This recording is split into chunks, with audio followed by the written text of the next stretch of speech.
هذه آخر صلاة صلاها عليه الصلاة والسلام. وكان الصحابة رضوان الله عليهم في مرضه عليه الصلاة والسلام في ألم شديد، وكما في الأثر عن أنس رضي الله عنه، حديث عن أنس رضي الله عنه، أنهم من شدة حبهم لرسول الله صلوات الله وسلامه عليه أنه لما كشف الستر وهم في صلاتهم بأبي وأمي صلوات الله وسلامه عليه ذهلوا عن الصلاة، واشتد بهم الوجل والحزن لما رأوا مما أصابه عليه الصلاة والسلام في مرضه. هذا شأن المحب الصادق في محبته، أنه إذا أحب أخاه وصدق في مودته وفقده في حال ألفه به، فإن الفقد هذا يكون أثره عظيما عن النفس. الصحبة والملازمة وقعها عظيم عن النفوس، خاصة إذا صحب الإنسان الأخيار البررة الأوفياء، فإنهم يصدقون في ودهم وحبهم. فإذا فقدوا أحبابهم، سواء كان الفقد طارئا أو الفقد مستديما بالموت الذي لا بد منه، فإن الوجد والأثر يكون عظيما. اثنان لو بكت الدماء عليهما عيناك حتى يؤذنا بذهاب، لم يبلغ المعشار من حقيهما فقد الشباب وفرقة الأحباب. فإذا كان هذا في فقد الأخ لأخيه والصاحب لصاحبه، فما بالك إذا كان الذي يصحبونه هو خير خلق الله صلوات الله وسلامه وبركاته عليه إلى يوم الدين. بالشد وجههم وحزنهم ولمهم. فكان عليه الصلاة والسلام يمرض في بيته، والصحابة يمرضون في أرواحهم وأجسادهم، لأنهم ألفوه يصلي بهم ويتقدمهم ويدلهم على الخير.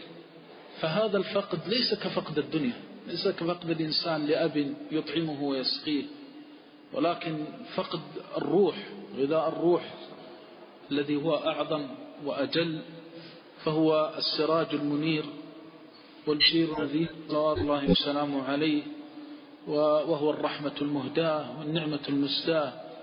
ففقده ليس بالهين.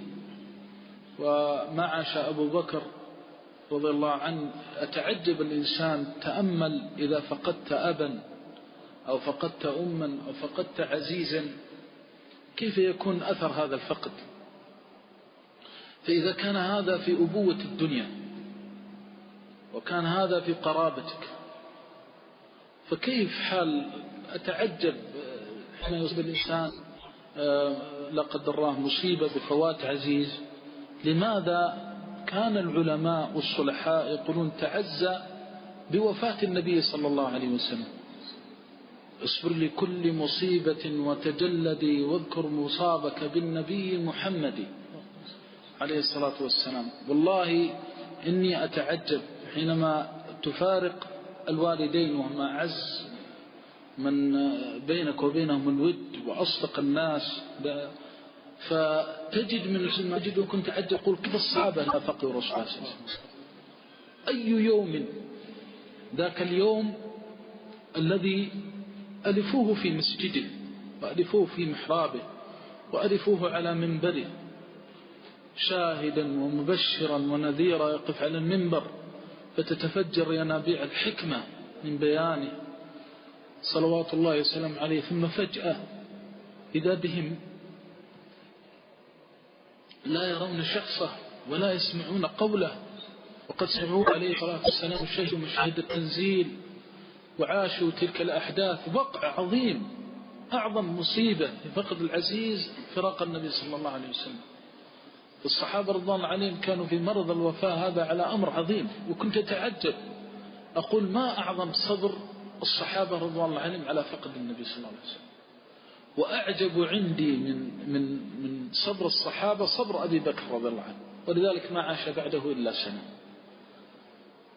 ولا أشك في عظيم ما كان في قلبه رضي الله عنه، لأنه كان يحب النبي صلى الله عليه وسلم حبا عظيما، حبا قائم يعني سبق به الأمة رضي الله عنه وأرضاه في صدقه ووفائه وبره رضي الله عنه وأرضاه، وجعل عالي الفردوس مسكنه ومثواه، وجزاه خير ما جزانا صاحبا عن صحبته وخليفة عن إمامته، ما عاش بعده إلا سنة. هذا الصحابي البر الذي كان يحب النبي صلى الله عليه وسلم هذه المحبة، تأمل حينما وقف بعد وفاة النبي صلى الله عليه وسلم يقول عائشة يا إن أبا بكر تحدثت عائشة بحزنه قبل فراق النبي صلى الله عليه وسلم، وإن كانت ترمي إلى أمر، لكن قالت يا رسول الله، أشفقت على أبيها لأنها فطنة، إن أبا بكر رجل أسيف. وهذا يعني عرفه القريب والبعيد من حبه رضي الله عنه. فكنت أتعجب، فكان مرض الوفاة لرسول الله صلى الله عليه وسلم شديد الوقع للصحابة، فالنبي صلى الله عليه وسلم مع ما فيه من المرض يخرج إلى صلاة الجماعة والشهداء. وثبت في الصحيح أنه أمرهم أن يدنوا له الماء، فاغتسل عليه الصلاة والسلام، ثم قام فغشي عليه، ثم دعا بالماء فاغتسل، ثم قام عليه الصلاة والسلام حرص على الصلاة مع الجماعة، وحرص على هذه الشعيرة العظيمة من شعائر الإسلام الصلاة. ولذلك لا تزال هذه الأمة بخير ما عظمت أمر الصلاة وأمر الجماعة. تأمل عليه الصلاة والسلام وهو يصارع الموت في مرض الوفاة، ومع ذلك يحرص على أن يخرج. وقل أن تجد إنسانا رزقه الله البصيرة في الدين لما يتأمل خروجه عليه الصلاة والسلام كما في هذا الحديث الصحيح وغيره، فإن هذا يحركه حتى ولو كان مريضا أن يمضي إلى المسجد، لأنه يرى رسول الأمة عليه الصلاة والسلام وهو بين الحياة والموت في آخر اعتاب هذه الدنيا وآخر ساعاته من الدنيا، ومع ذلك يحرص عليه الصلاة والسلام على الخروج وشهود الجماعة. ولذلك العلماء والخطباء والأئمة الناصحون لا يزهدون الناس في الصلاة مع الجماعة، حتى ولو كان الإنسان يترجح عنده مذهب من يرى عدم وجوبها، لا يأتي خاصة إذا عرف في بلد أنهم يرون وجوب الصلاة مع الجماعة، ما يأتي يزهد